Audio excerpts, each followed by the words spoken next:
Welcome to today's Newswise Live expert panel. Our topic today is police brutality and the Black Lives Matter protests that are going on around the United States. We have with us five professors from different universities working with Newswise. I want to introduce our panelists real quick. First, we have Dr. Christopher Whitt. Dr. Whitt is the Vice Provost for Institutional Diversity and Inclusion at Creighton University, and that's in Omaha, Nebraska. We also have Professor Ayesha Hardaway. She's JD. She's Assistant Professor of Law at the School of Law at Case Western Reserve University. We also have Dr. Sabrina Strings. She's Assistant Professor of Sociology at UC Irvine. We also have Professor Kevin Cokley. Professor Cokley is Professor of African and African Diaspora Studies, and he's the Director of the Institute for Urban Policy and Research Analysis at the University of Texas at Austin. And last but not least, we have Professor Danielle Kilgo. And Professor Kilgo, she's formerly from Indiana University. She just finished up her tenure there, where she was Assistant Professor of Journalism at the Media School. She's in the process of moving to Minneapolis, and she'll begin teaching soon at the University of Minnesota. So thank you to all the panelists for joining today. I want to start out here with Dr. Whitt. As Vice Provost, as leadership at an academic institution, I thought this would help to frame our discussion a little bit by starting with you. And what I want to ask, with your background in political science and now being a leader in academia, why is it so important that we accurately diagnose this problem and name the institutionalized racism that's part of the structure that's allowing excessive use of force by police against Black men and women? Often when we don't end up identifying the actual issue within our institutions or within our society as a whole, we end up coming up with the wrong solutions or not coming up with solutions at all. So if we take the time and we say that there are a few bad apples, or we only say that racism is something that is very individual and it's in the hearts of a few individuals, and if they just knew one another, it would all go away, we're really denying the reality that has gotten us to the place we have today. That it's woven into the fabric of our institutions, it's woven into the fabric of our society. So we really need to make sure that we're identifying the problem so then we can look for systemic solutions, as opposed to having a systemic problem that we identify as individual and we never come up with that solution. We just keep perpetuating our cycle. Thank you, Dr. Whitt. I want to ask Dr. Strings, with your background in history, bring us up to speed a little bit, because I worry a lot of the time that some people just do not understand the history of institutionalized racism. And you've studied this all the way back to the 19th century, before the Civil War, all the way through today. What's some of the context that people really need to understand about the history of policing Black bodies in the United States and how that has been built into the structure and practice of policing in America? Well, people need to keep in mind that policing in the United States is an outgrowth of white plantation owners' desire to keep Black bodies on their plantations. And so what they would often do would be to employ individuals we might think of as loosely bounty hunters to go out and search for the escaped slaves and bring them back to the plantations. And then over time, there would be like vigilante groups that would organize. And even when policing was institutionalized in the form that we think of it as today, there were nevertheless still laws on the books called Black Codes that more or less gave police officers impunity in the ways in which they dealt with African Americans. So we think of this as being an historical time period that is no longer relevant to today. But keep in mind that clear through to the 20th century, at the very least, there were many instances of KKK violence, other forms of terrorist acts against Black people in which police officers were themselves involved. So there is a long and very troubled history of policing in this country that dates back to the era of slavery in which policing arose. Thank you, Professor Strings. I want to ask Professor Hardaway, are you concerned at all about the focus of these protests and the coverage of it having been pulled away a little bit from the case of George Floyd the African-American man who was killed at the hands of police in Minneapolis. Does that concern you that the clashes with police and things like looting are now taking some of that spotlight? And what do you think about how we can make sure not to lose the thread of why these protests began, while they've clearly kind of taken on a bigger meaning and a life of their own? Yeah, no, thank you for that. It's really indicative of how quickly our news cycles turn when we think about how fast this conversation has turned. I have said before, and I'll say again, that I think it's really important for us to always remember the harm that led to the demonstrations and the protests. Can you hear me fine, Tom? We can, thank you. Okay. That we think about the harm, and that harm is why people have been out demanding change and asking their communities to take notice, their elected officials to take notice, and that in this particular moment, right, it has been the killing of George Floyd. Before that, right, we have a laundry list of names that go before him. And so when we start worrying more about the property damage that some may notice or have the effect of, either as a result of just the demonstrations becoming less than peaceful, or in being in response to heavy-handed policing as a result of peaceful demonstrations, right? It takes you very much back to what Professor Strings was just noting in terms of the need and the desire to control Black bodies, and also recognizing that property is more important than the lives of Black people. And we can't get distracted by the original issue that brought folks out across this entire country in the last week or so, and start worrying again about property. Thank you, Professor. Dr. Whitt, you have something you'd like to add to that? When we think about the vicarious trauma that we feel through witnessing, the cavalier manner in which George Floyd was killed, and I think it really stirred something in the souls of so many people, because it was over 8 minutes and it was this slow death, and it was very much the officer had his hand in his pocket, all of those things.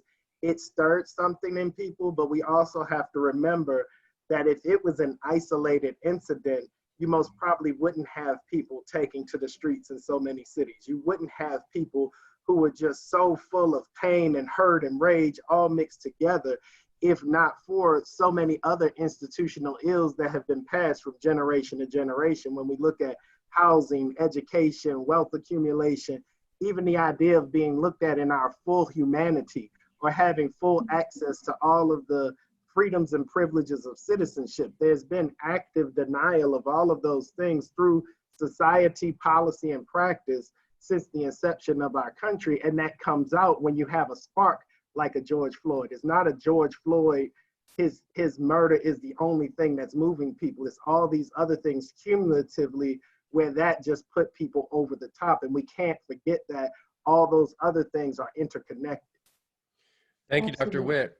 Yeah, I'd like to go to Dr. Cokley, and with your background in psychology, speaking to a little bit of what Dr. Whitt mentioned of the moment that we're in, but also this long history that Dr. Strings referred to, going back all the way to the LA riots and after the Rodney King case, going back to Trayvon Martin, going back to Mike Brown, Eric Garner, all these cases at one after another.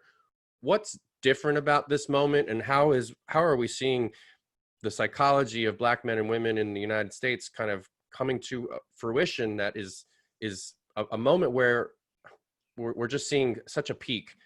What's going on there that people need to understand better?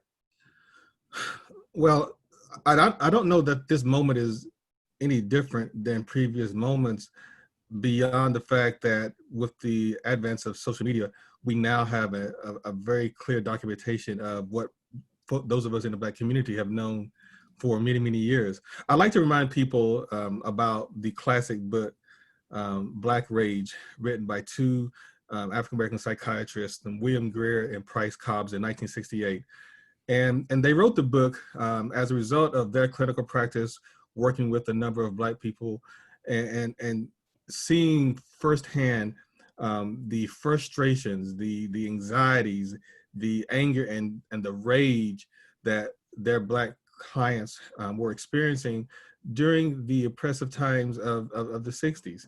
And they wrote the book, I think, to sort of try to help particularly white America understand, why are Black people so damn mad? And so the book, aptly titled Black Rage, captures what life was like for Black people.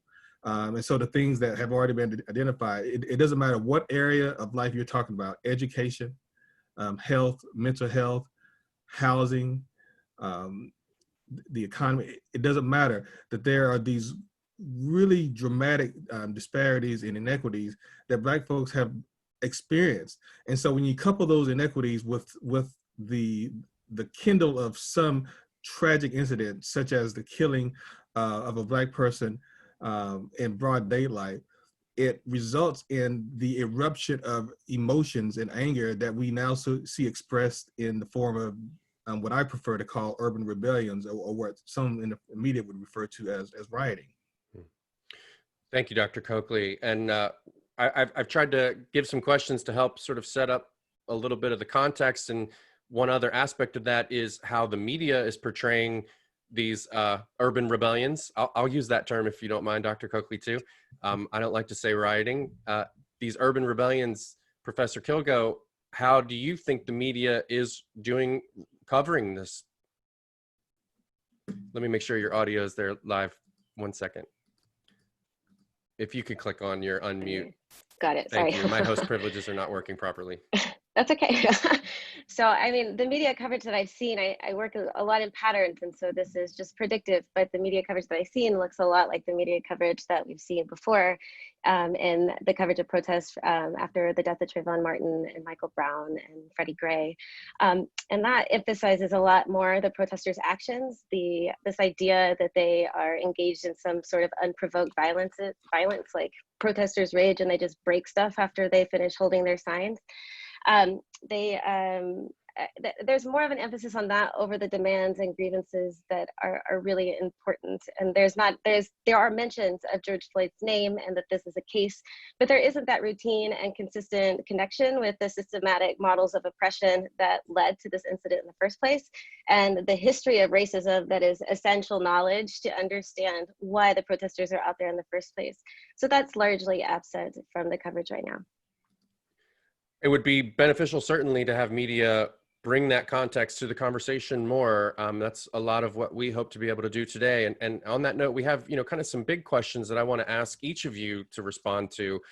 So Dr. Kilgo, since you just finished the response, I'll ask you to take this up first. What are those concrete changes that need to happen in police policy to reduce the death of Black men and women in their custody? In police policy? Yeah. That really isn't my expertise there, but I do think that there has to be a general public awareness of racism's impact on Black communities around the United States and the globe. There has to be a general acknowledgement and active want to implement anti-racist policies, not just in policing agencies, but in every single profession that is a part of our system. Dr. Whitt, what would you say to concrete policy changes to reduce deaths of Blacks at the hands of police?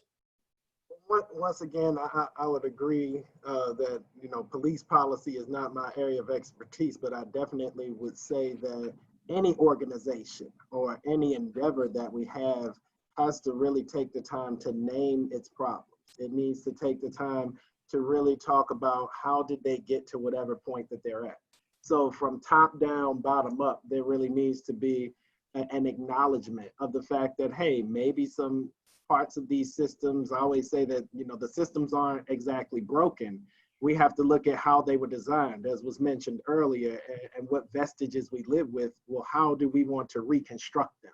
And really look at those systems and look at the relationships that exist between the police departments and the unions and the prosecutors, and say, well, are there any elements of these relationships that have been hurtful in these situations in terms of not having accountability? And I would say lastly, that there needs to be an acknowledgement of the fact that policing is one of the most immediate forms of the application of the institutional racism that we live with, but we see it play out in all these other ways. So if we're working on this, we also need to be working on all the other elements of institutional racism. We can't say we're going to put all our eggs in the policing basket and not look at education, not look at media, not look at housing, wealth accumulation, and all of those things. Oh, we'll get to those things later. Because as soon as we take our eye off of policing, then it will come right back, because now we're focused on the other things. So it really has to be a collective change that we take. So, thank you. Dr. Strings, what are your thoughts about this? I actually want to build on and uplift what Dr. Whitt was just articulating, which is that we can't look at this as if it exists in a vacuum. What we are experiencing right now is a pandemic in which there is this massive social movement, and these two things are deeply connected. We need to keep that in mind. It's because of the fact that people, especially Black people, are unemployed and underemployed, and then also facing racial profiling from police, and then also not having enough food to feed their children. All of these things are contributing to the massive need to hit the streets right now. So it's absolutely understandable. But when we do want to zero in just on what's happening with policing, I think we first need to consider the fact that some of the laws that are on the books go back to the era just after slavery. In California, for example, in 2019, Governor Newsom passed Act AB 392, which was the first attempt since 1872 to limit police use of force. And many people argue that it did not go far enough, and I absolutely understand that. And that one was in response largely to events surrounding the death of Stephon Clark, who was murdered by police in Sacramento for the crime of holding a cell phone, right? So we can remember this. So first, we need to have more laws that limit police use of force. We also need to prevent these kinds of state-sanctioned forms of racial profiling, like stop and frisk, which, by the way, many people are unaware, still on the books, even in places like New York, where there has been massive criticism. So we need to prevent these kinds of laws, repeal these kinds of laws. We need civilian oversight of the police, which many organizations do not have. They are responsible for overseeing themselves, which we can understand immediately the conflict of interest there. And we need data, data, data. We don't have nearly enough information about what the police are doing on the ground, when they're using force, and why. And this is one of the difficulties that we have in trying to address this systemic problem. Thank you, Dr. Strings. Dr. Cokley, what are your thoughts about how we can make some concrete changes to change policing policy? Maybe from your perspective in psychology, maybe more about the culture. Any thoughts about this at all? Well, I will remind you that I'm also the director of a policy institute, the Institute for Urban Policy Research and Analysis, and as well as being a psychology professor. You know, Professor Strings said much of what I would have said. We absolutely have to eliminate, you know, the sort of protections that police officers have regarding accountability from improper use of force. This is really difficult. There's something that's called qualified immunity, and this is a formal legal doctrine that makes it very difficult to really bring forth any sort of justice against any sort of governmental employee, police officers in particular, when they've engaged in actions that have clearly violated human and civil rights. So we need to eliminate those protections. We also need to look at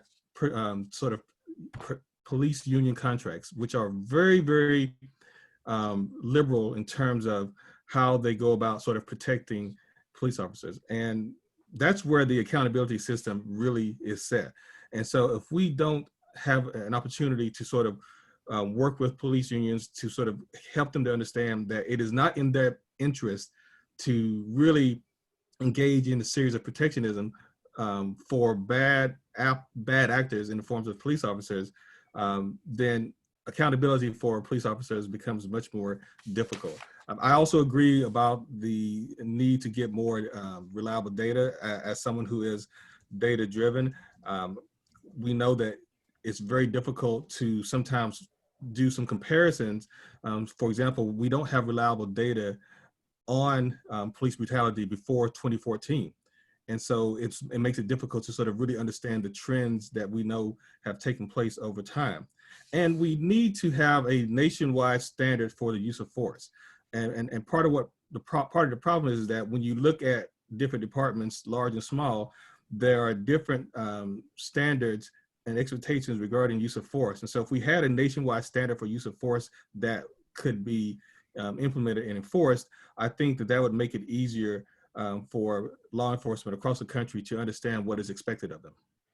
Thank you, Dr. Cokley. I know I want to go last but not least, of course, to Professor Bell Hardaway. As a lawyer, as a law professor, I'm sure you have thoughts about this too. Tell us what concrete changes we could make to improve this situation. Yeah, I think it's really important for us to recognize that all of the things that Professor Cokley and Professor Strength highlighted in terms of civilian oversight, some real consideration about the appropriateness of the judicially created qualified immunity standard, as well as concerns about what policies look like generally across the country are really important. But we need to understand that there are several departments within our country that have done that work, that have civilian oversight. New York City is one of them.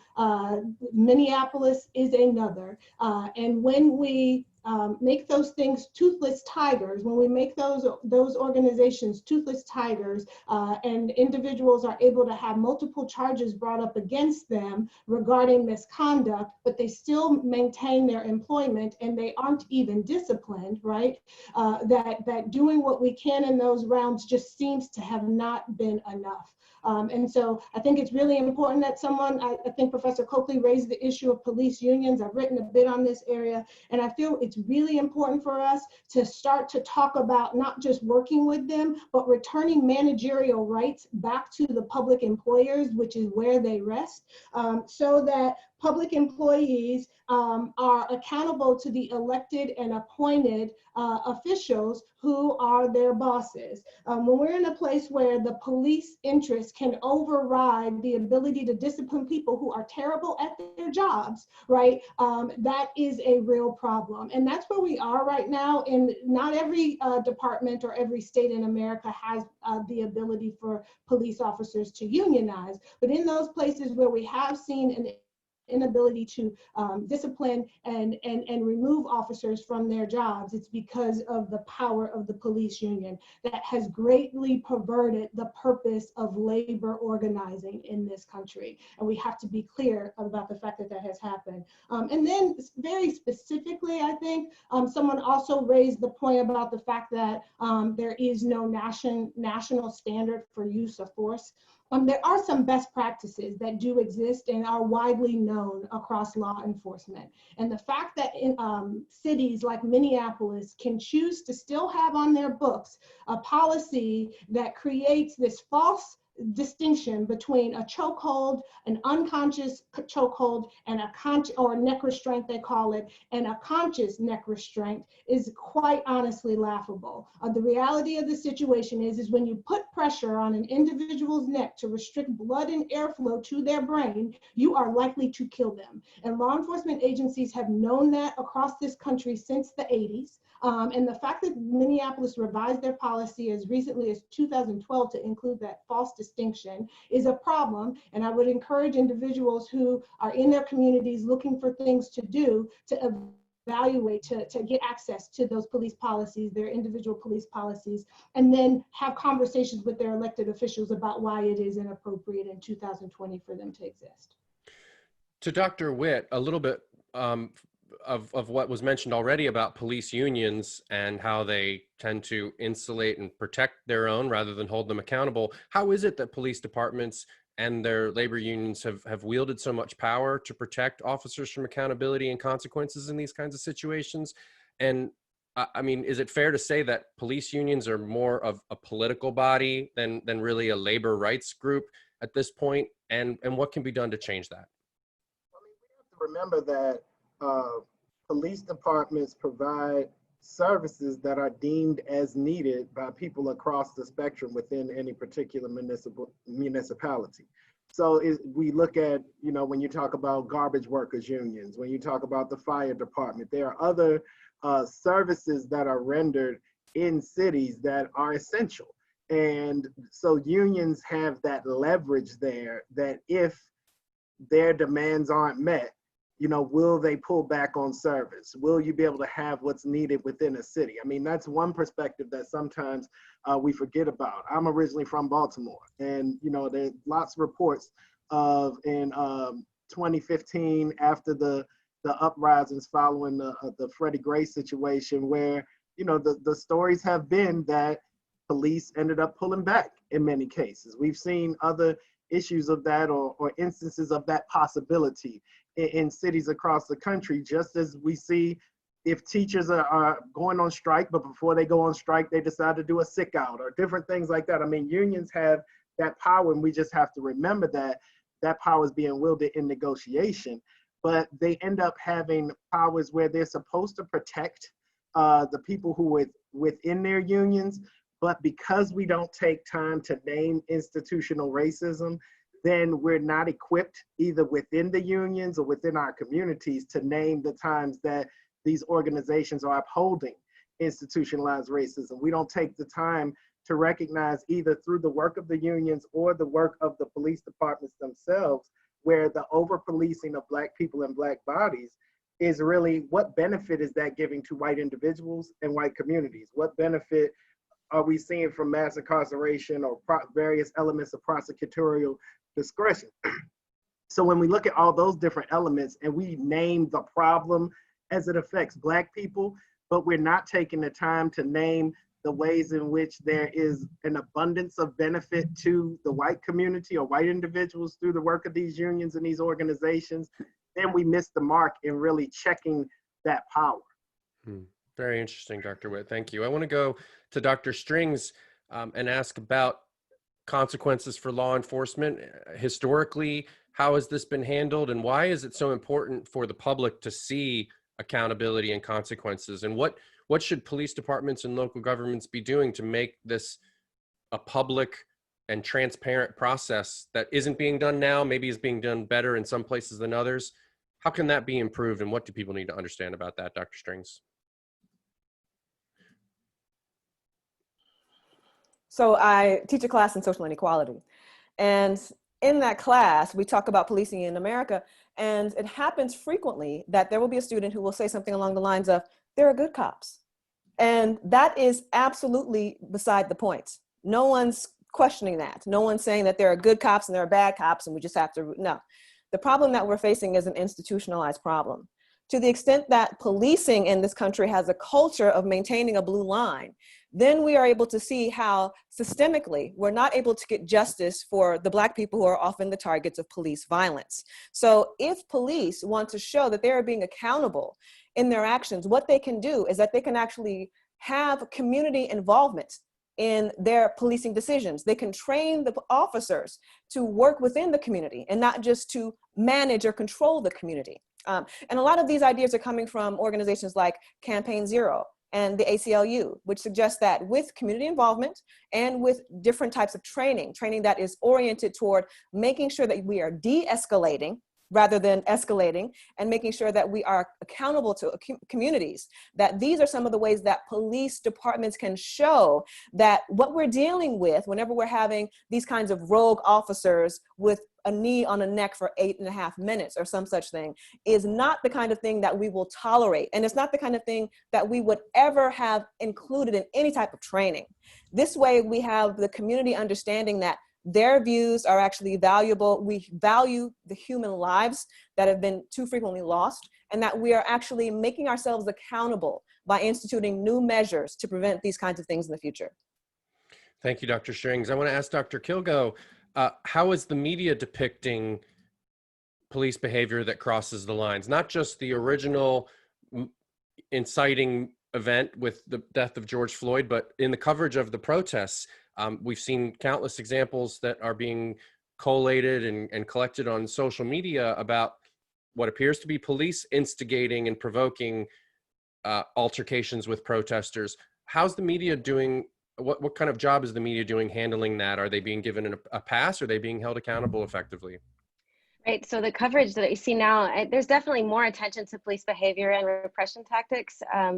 both as it's directed towards protesters and the press in this coverage than I've seen in the past. I'm a quantitative scholar, and before it didn't show up enough to be able to count. I can't put it in my models because the police behavior during protest was not evident. It was reduced to protesters and police clash, and protesters are arrested. And so there is a significant amount of attention that I've seen in news coverage now that sort of lifts that accountability. But is there a impressive amount of coverage that's really talking about all the different police policies and tactics and the institutions that lead to the actions that they take? No, that's still not showing up.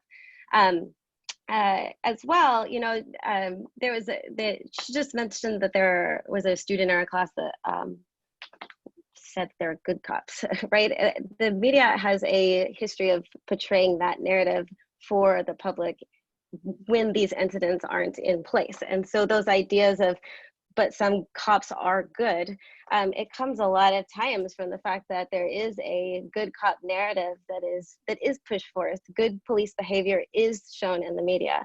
And so it's important to be able to, of course, balance out that those representations and be more fair and accurate.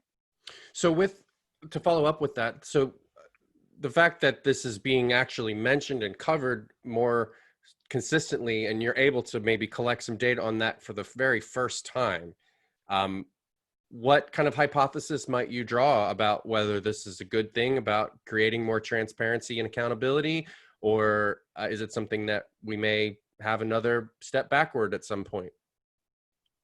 Well, I think that there's an uptick in attention to police behavior because the press's First Amendment right is being challenged as well. So this is really one of the first times the mainstream press, not alternative and ethnic presses, but the mainstream press has felt attacked by police, has felt that they were also being repressed and pushed back.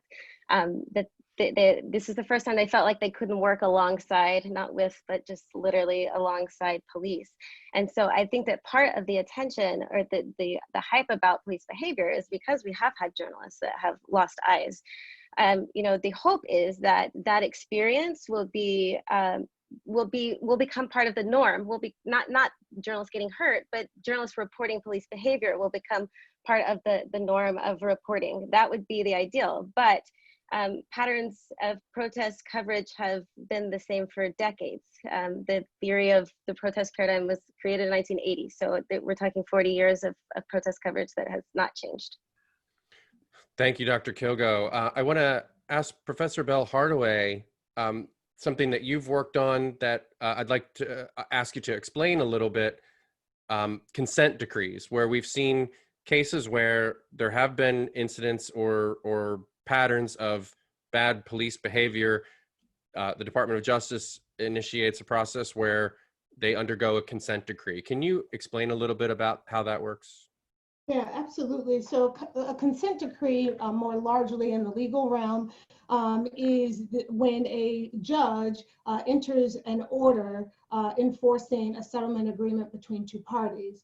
In the federal police or in the police reform context, right, we see either constitutional right organizations or the Department of Justice filing lawsuits against municipalities and local law enforcement agencies regarding discriminatory policing, class action issues such as stop and frisk that was mentioned earlier. And then in the major cities like Baltimore, Cleveland, Chicago, and the like, these lawsuits that allege what you mentioned, a pattern in practice of constitutional violations. That creates an opportunity for there to be systemic reform of all of the issues related to policy, training, equipment, and the like. Those things, that's a long multi-year process that you have to take step by step, but really gets at trying to, the goal of it ultimately, while all those things on paper really matter, but understanding how you shift the culture of a particular organization is incredibly important. And so consent decrees are necessary, right? Because at a point in time, the US Supreme Court in a famous case, Rizzo versus Lyons, said that individuals interestingly enough, even an individual out of LA who was the subject of a chokehold, that individuals who experience excessive force or violence by the police don't have the ability to change police practices writ large. So if I got choked by the police and I recognize, as the case goes, right, that this is the pattern and practice of what they do to all Black men and women that they stop for minor traffic violations, or the majority of Black men and women that they stop for minor traffic violations. If I say, oh, if your policy allows this, one of the remedies that I want in my lawsuit is for that policy to go away. The Supreme Court of the United States has said it is not your right as an individual plaintiff to do that. And so consent decrees and other structural reform litigation is really important to communities impacted by police violence, so that there is the ability to do that wholesale, broad stroke systemic reform. And I know you can't talk about the details, but for context, you're working currently on the consent decree that came out of the results of the case of Tamir Rice being shot by police. Is that correct? The Department of Justice investigation mentions several incidents of excessive force. They actually had started their investigation. It's a public document, and you're right, I can't talk about any of the specific details related to its inner workings right now, but it is a public knowledge that they had started their investigation at the time when Tamir was killed. Great, thank you, Professor Bell Hardaway. I want to ask Dr. Cokley, with the coverage and the rhetoric and the dialogue going on in social media and in the media about these protests and the clashes with police, what is your response to people who use the vandalism and looting as an argument to discredit the larger message of the Black Lives Matter movement? Well, you know, I find there to be a certain irony of people who are privileged to then try to criticize those people who are not privileged and those people who are in perpetual sort of systems of oppression. And so that would be my first response. I guess beyond that, I would try to, help people to understand that when you are feeling helpless, and as a psychologist, we study and understand the psychology of helplessness. You find yourself doing things that you might not otherwise do. And so when people find themselves in situations where they feel like they have no other alternative, one of the things that we know about behavior is that the key to mental health is when individuals believe that they have choices and options. But when they don't feel like they have choices and options, then there's a sense of desperation that takes place. And out of senses of desperation, you will, in this instance, see urban rebellions, vandalism, uprisings, riots, whatever your preferred term is. And so I would try to help people to understand, the psychology of helplessness and what happens when people feel like they have been robbed of agency, they have been robbed of choices, they have been robbed of options. This, unfortunately, is what can happen. Thank you, Dr. Cokley. Dr. Whitt, as Vice Provost for Diversity and Inclusion, I want to know your perspective on improving diversity and inclusion in police departments. How do police departments improve and strengthen their ties to a community by utilizing better diversity and inclusion in their workforce and other methods? What are your thoughts about that? Well, a few things come to mind. We've heard a number of times, I believe it was in Minnesota as well as some other cities, where the public agency, the police department, may have banned warrior style training. And then we see the police union step in and say, well, we still want to provide that type of training for our officers. We see this heightened militarization. We see all of these ways in which they're inserting new priorities, either officially through departments or through unions. But then we end up in many cases seeing things that are connected to diversity and inclusion, such as anti-bias training and things of that nature, really being presented as an add-on, being presented as a burden.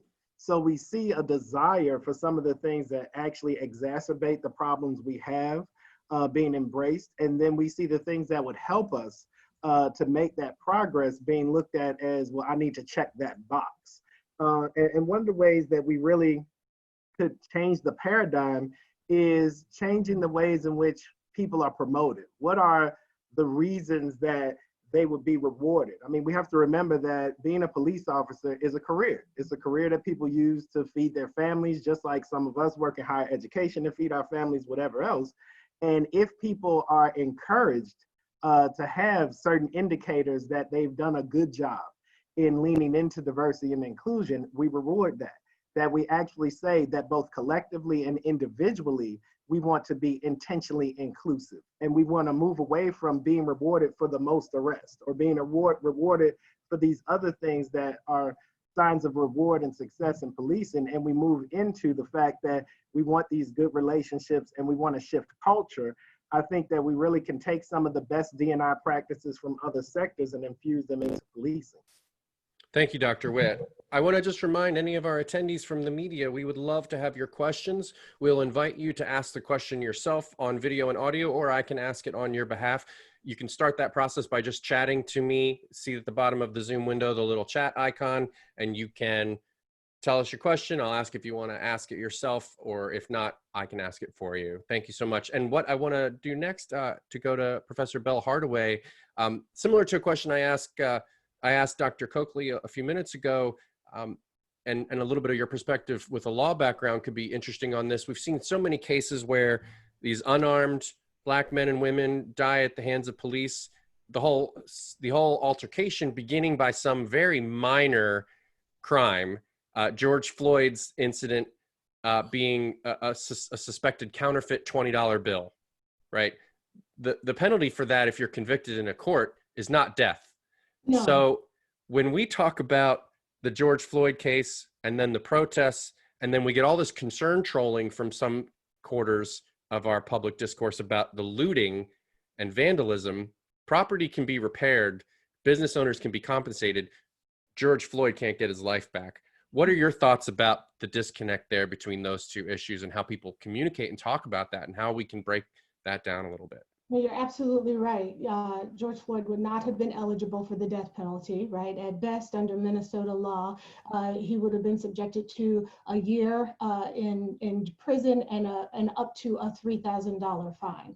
Instead, he lost his life. And that is largely because America, the colonization and the formation of this country was born out of violence, the domination, the taking, and the oppression of the Native Americans, and then the domination of Black people. But out of that, we've created this criminal system, and the criminal system in and of itself is violent. Indeed, America has thrived on the pathological inclination of violence. And what we know is that our criminal system is the largest perpetrator of this pathological violence. But for whatever reason, we focus in instead on the individual actors and then cause them to, or make, I'll say, Black people feel as if there's something inherently wrong with us because of things like outrage at a protest or you know, poverty that leads to other things related to status. I'll call them status crimes. But we know that the criminal justice system is the larger perpetrator of the pathological violence that America sees. Dr. Kilgo, take us back a little bit to some of the issues from cases earlier on in this movement, such as Trayvon Martin and Freddie Gray. How has the coverage of these protests maybe been better? What still maybe needs to improve? And how is this potentially moving the movement itself forward with the way that the story is being told? Well, again, the attention to police behavior is unique and different, and we've never really seen that kind of attention before outside of the case that triggers the protests in the first place. The coverage that I see now it's really different. Each is unique. So when Trayvon Martin was killed and Zimmer was acquitted, Obama was president, and this is when he's being quoted throughout the media as this could have been my son, right? And the controversy that swarmed around the president taking a side and you know, his shift in language as it seems like such a quaint thing to be concerned about in retrospect, doesn't it? Indeed. So you know, that coverage was a little bit different because official sources were being used to sort of argue it out. this is a little bit different because we have the official sources that are using racist language to discuss protesters, to describe protesters. I mean, on top of the watchdog politics that are there, and we also have the pandemic, right? And that's also, it is a unique situation because the pandemic has expanded the ways in which we can blame protesters for what's happening in society. So I've noticed a bunch of articles that is talking about how protesters are they going to fuel COVID-19 as if they are the vessels which will keep us in our homes again in the fall. And I think that just these sort of triggers, it's a system, right? I mean, this is what we've talked about the whole time, but there is a system of oppression that is working against protesters, against this movement, against the eradication of this injustice. Thank you, Dr. Kilgo. We have a question from the chat, not a media attendee, but one of our public participants asks about the lack of research about law enforcement. I think Dr. Strings maybe could be a good one to answer this, but any of you would be welcome to respond. So if we do have a lack of research about law enforcement, what are any current references that can even loosely be used for discussion about policy change? I gather that, this is from Barry Thomas, I gather that Barry kind of wants to understand a little bit more about how we can take even that lack of research specifically on some of these cases, but maybe take research from other areas, maybe other countries. Any thoughts about this? There were a couple of different sites that were offering resources for police accountability. One of them is the Sentencing Project, and the other one is We Charge Genocide. And so in each of these, what they're highlighting is the fact that we do not have systemic data collection as it pertains to police activities. And therefore, it's difficult to talk even in generalizations about how frequent these kinds of murders are. We know about them largely because of videos taken by civilians, and this is completely insufficient. And so it's difficult to speak in broad terms about the data that does exist. Although I do believe that Dr. Cokley probably has additional information to add to that. Dr. Cokley, go ahead. Well, she's absolutely right. What I can tell you from a psychologist's vantage point is that we do have research that looks at implicit bias and how implicit bias might be at play amongst law enforcement. Now, to be fair, you know, people are not always sort of convinced or compelled by the results of that research. But that being said, we know, or we at least have some idea of some of the factors at play that influence police behaviors. So I would, you know, sort of suggest that people who would want to know more about what can we do, what do we know from the literature about how police behaviors can be predicted by unconscious biases. We definitely have literature that could provide some understanding in that regard. Thank you, Dr. Cokley. For Dr. Strings, I want to ask about a couple of cases related to the current situation. One of the big controversies with the George Floyd case was that it took a while for there to be any disciplinary action. One of the officers has been charged, the others have not. There's a lot of people speaking out that that's not been handled very well.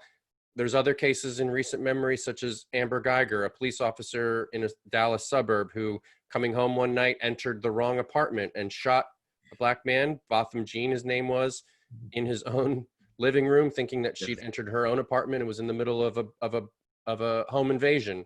She got 5 years. Also, this recent case in Southeast Georgia, Ahmaud Arbery, a young black man going for a jog, was pursued and killed by 2 white men, and it took 2 months or more for charges to be filed in that case. So in that context, Dr. Strings, why does there appear to be such leniency for white perpetrators of violence against black citizens, such as these cases, and how can we change that? You know, I think this is speaking to something that Professor Bell Hardaway was talking about earlier, which is the problem of Black people not being viewed as human beings historically in this country, but as property. And so to the extent that the history of this country really involves white persons being able to treat Black bodies in whatever way that they see fit, we should not be surprised that in the contemporary time, this is ongoing.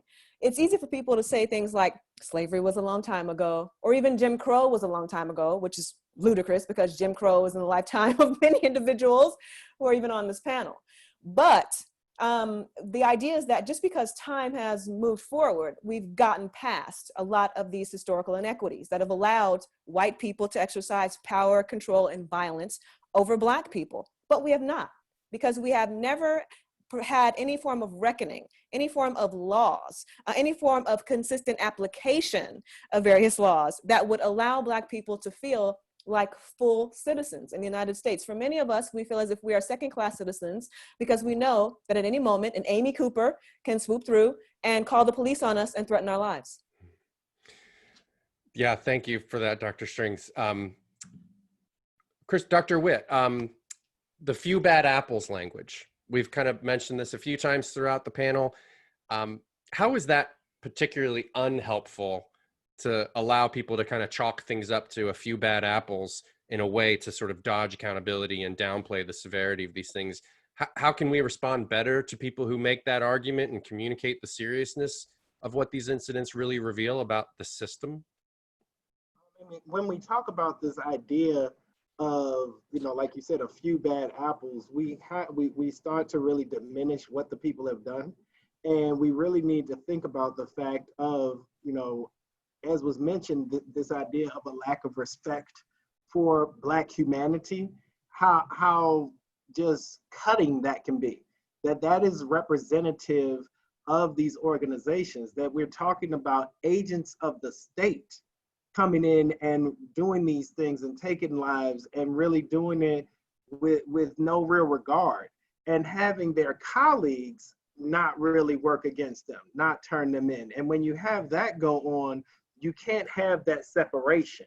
You can't have that separation if we were to say something like, you think about an infestation of pest in a home, and you say, oh, well, it's just that one roach, it's just that one rodent.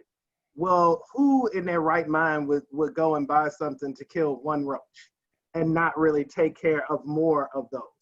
Who in their right mind would look at their home and say, well, we don't need to patch up holes. We can keep having food out. We can do all of these different things and we'll do away with the pest.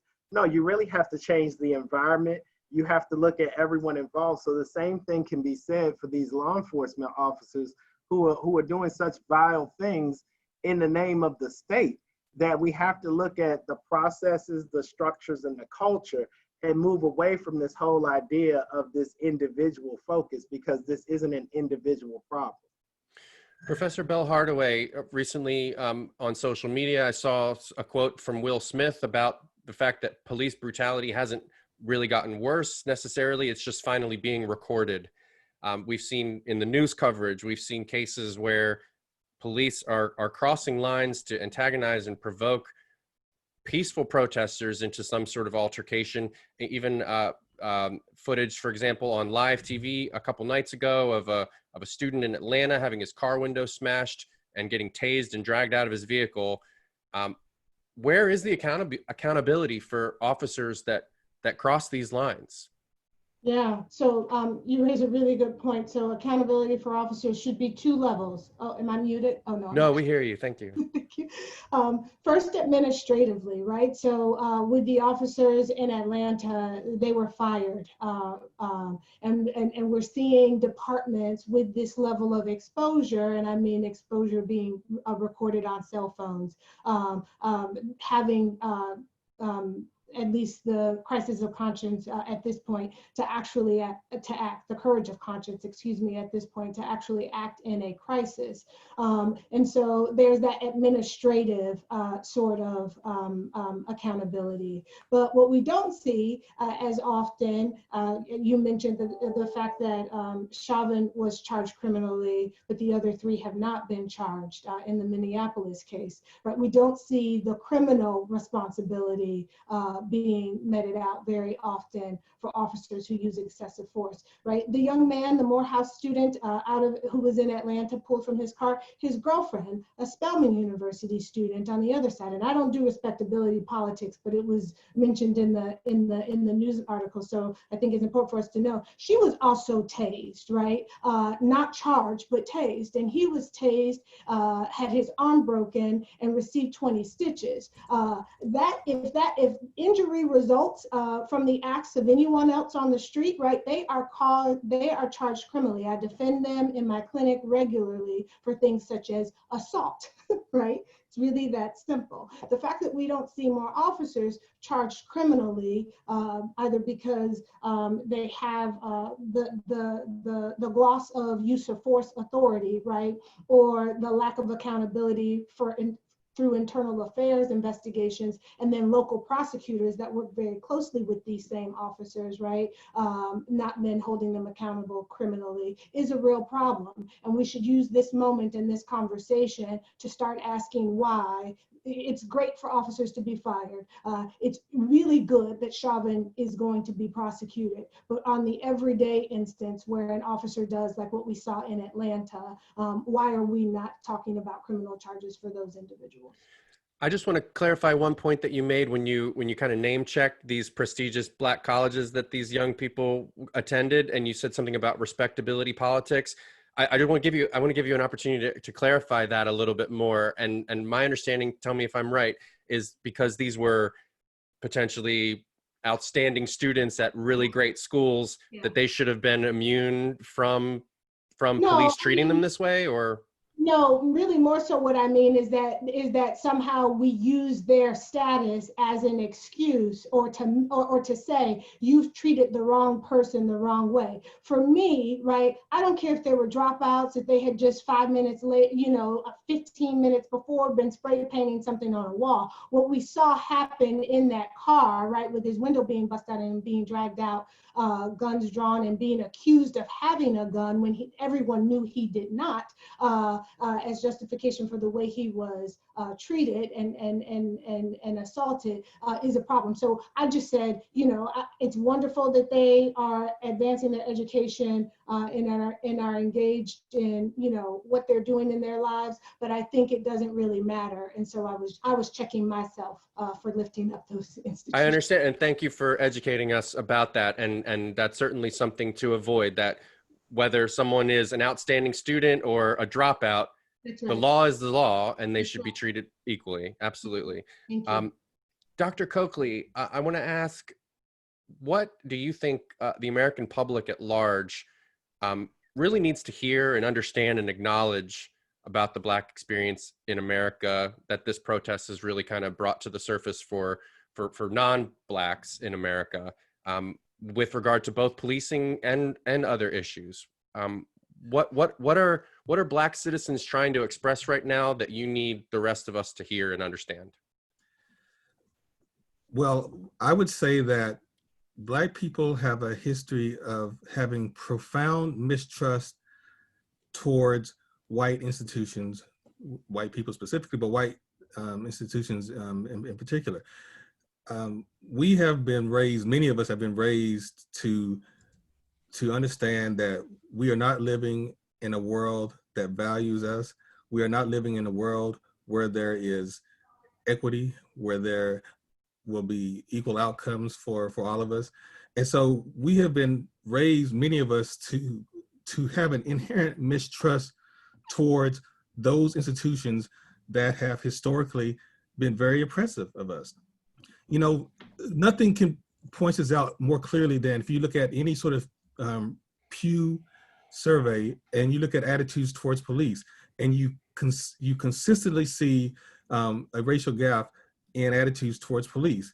Black people, by and large, have really mistrustful attitudes towards the police. White people, by and large, view police much differently.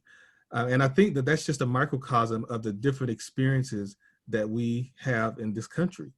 And so what I would want white people to understand is that before you start judging the behaviors of a group of people from whom you have not walked in their shoes or lived their experience, think about for a moment what it might be like to actually have that experience and how your perspectives might in fact change if you were to live the lives of the people that you are too quick to criticize. Thank you, Dr. Cokley. To Dr. Kilgo, I'd like to ask what you think and what your advice would be for individuals, not police, not necessarily elected leaders. What can individual citizens do to positively affect the culture of policing and policy about these things, and also the experience of their fellow Black citizens? Right. I mean, I think when incidents like this happen, Black people don't wake up and expect to be beat down by a police officer. They don't wake up and expect to have a knee in their neck. And so I think that that's a really important point to remember, especially when they're in these situations. If you witness a situation, pull out that magic box iPhone in your hand and be a witness. Be a witness and help others be accountable, because it takes more than one sometimes. I know for me, when I was writing an article, I had said before the second autopsy of Mr. Floyd came out, I had said that he had seemingly suffocated under an officer's knee. And I got a lot of pushback because I, a Black person, was siding with a Black person. And I got a lot of pushback by people online. And it took a lot of people and an autopsy report to sort of validate what I was seeing. And for me, I think that people can step in and have that they can use their technology, have that currency to bear witness, to help support narratives that are often treated as untrue in our world. It's just the way it is. So film the police, and then also engage in anti-racism, anti-racist policies, and endorsing them every day, not just when the protests are popular, not just when it's cool to show up, but every single day of your life, because I think that that's what happened. The news cycle goes so quickly that 2 weeks from now, people might not remember what's going on, and we may go back to talking about COVID again. But I think it's really important to remember that Black people still experience this 2 weeks from now, and they experienced it decades and centuries before this, and they'll continue to experience until everyone on a regular basis, every day, remembers that anti-racism is the only way to change our racist institutions. Yeah, thank you, Dr. Kilgo. I'm reminded of something I've heard Dr. Cornel West say many times, and that is that justice is what love looks like in public. And I take that with me in all these cases. Dr. Whitt, one question for you, and maybe I'd like to invite the other panelists to chime in on this. We kind of alluded a little bit to, how the rest of America, white people in particular, can support what this movement is trying to accomplish and what we can do. What would you say that Black people in America need from white allies at this point?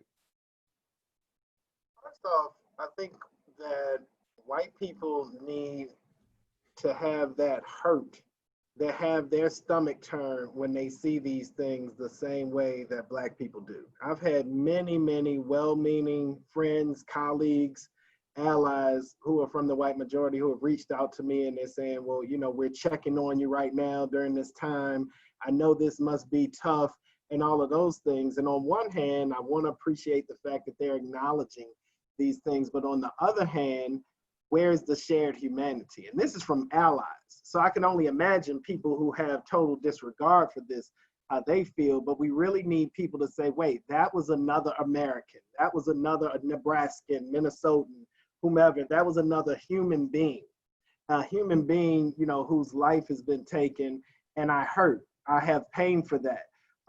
So often we see widespread empathy collectively across the Black community as well as with individuals because of the lives that we live. When we see pain in many cases, and I hate to make a blanket statement, but in many cases when we see pain, we can relate to it regardless if the people are Black or not.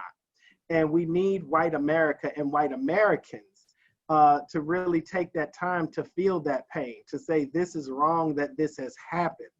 That really makes a big difference in terms of moving forward. I also would say that white people need to really look at their spheres of influence. They're influencing their families, their households, their workplaces, their churches, their friend groups. all of these spaces and engage in these conversations. Black people and other people of color are not going to be the ones to do away with white supremacy or to do away with racism. We need the majority with the power to talk about this amongst themselves with that empathy. If I could add to that, Please. Tom, what Professor Whitt said is absolutely right. And one of the signs that I have found to be really compelling that have been displayed at most of these protests is a sign that white silence is violence. And I think it's such a succinct but powerful phrase that I think really drives home the point that Professor Whitt was saying, that if you are a well-intentioned, moral individual that believes yourselves to be a lover of humanity, and you remain on the sidelines and are silent in the midst of all of this injustice, then I find you to be just as complicit as those individuals who are engaging in the egregious acts themselves. And so this is not the time or place for people to simply be a supporter in private. We need your voices. We need you to be just as outraged as those of us who are victimized by these acts of racism. Yeah. Go ahead, Professor Bell Hardaway. Yeah, you know, it's so interesting. I know people mean well, and I'm with you, Dr. Whitt, you know, on being torn between appreciating the outreach, but you know, at the end of it, I am left with the notion and the feeling of, don't send me text messages. I don't need for you to send meals to me and my family. It's not that type of a situation right now. Instead, what I really need for folks to do, the white people that are in the rooms with me, who I know have influence and decision-making capacity, right, to speak up, to stand up for what they say they are about and that they care about, and don't leave it to me or any other Black person who's in the room to do all of the talking. Too often when I'm in these spaces, I am the one who has to advance a certain thought or perspective, and that should not be. So keep the text messages. Please speak up in the places and the spaces where it matters. Thank you. To add to that also, I really would hope that our white brothers and sisters across the country would really know that this institutionalized racism is so insidious that none of us can achieve our way out of it. My wife and I often talk about the fact that both of us have multiple degrees, great titles, all of that, but we have a 3-month-old baby boy and we have a 3-year-old toddler. And we always look at them and we say, when will they go from being cute to being seen as a threat? When will be the moment that we have to snatch away some of their innocence and some of their childhood to get them ready to survive? I find myself during these times thinking about that even more. And I also find myself, particularly in talking to my 3-year-old, reminding him that daddy loves you, no matter whatever happens, daddy loves you. And it makes almost a tear come to my eye, because just because I have degrees and all of those things doesn't mean I can't be walking down the street and something transpire where someone's knee would be on my throat and I have 8 minutes to think about how I won't be there for my wife and I won't be there for my sons, because not because I'm Black, but because somebody had hate in their heart and they felt like there would be no repercussions for taking my life because I'm Black. Right. So I really see myself in that. And I would hope that white folks know that their colleagues, even at the highest of levels of success, have those things going through their minds and it's going through their households, and people are breaking into spontaneous crying at certain points with this. So I just hope they know that. Dr. Kilgo, Dr. Strings, do you want to get in here on this? Yeah, I think that a lot of people on this panel have made some wonderful points, but I also want to speak to something that Dr. Kilgo mentioned earlier, which was this idea that people tend to have very short memories when it comes to institutionalized violence against Black bodies. So it's not okay for people to think that they're going to go to one protest and they've really done something. When we think about the gains of the civil rights movement, those took place over the course of 3 decades. It's easy to forget that, right? I mean, that lasted easily from the 1940s, just after World War II, well into the 70s. And even with that, there was still a lot more work to be done, as people like Elijah Cummings was constantly saying during his lifetime. And so what we're facing right now is the beginning of a social movement that will necessarily have to go on. People have to be willing to be in the streets, to speak out, to take action. And it's not going to be just one time or even one type of action that needs to be taken. We need to be fugitives in a certain sense, ready to move and act as necessary. Dr. Kilgo, any thoughts you want to share? I do. I think for white people especially, it's important to adopt perhaps the Black psychology of double consciousness. So we walk around in a world where we think about the way we want to see the world and the way white people will perceive the world. We think about how we want our kids to grow up and be, astronauts, but also how the white world will try to knock that down, that opportunity down, and the challenges that they will face. And that's Du Bois' double consciousness, the way that we survive in an oppressive society. And if white people would adopt that same strategy, this is how I think and this is how I see things. But I wonder how a Black person sees this moment or this issue or this time. I think it would be incredibly, it could be changing to the empathy that's needed to really create conversations and discourse that can be progressive and to create change in our society. Thank you, Dr. Kilgo. We've gone a few minutes over the hour. I hope that that's okay. We just had such great dialogue going on. I wanted to give all the panelists as much time to speak on these questions as possible. With that, we'll go ahead and bring things to a close. Just a reminder to our media in attendance, we will have a transcript and video available. If you registered for the event, we'll make sure you get that. If you didn't register, make sure to send us a quick email to info@newswise.com and we'll put you on that list to get the video and transcript when this is available. With that, to Dr. Whitt, Dr. Kilgo, Dr. Strings, Dr. Cokley, and Professor Bell Hardaway, thank you all very, very much for sharing your thoughts. It's been very informative and educational. And with that, we'll close. Thank you all very much. Stay safe, stay healthy, and good luck. Thank you so much. Thank you. And sorry, Dr. Strings, I apologize. I couldn't see I had not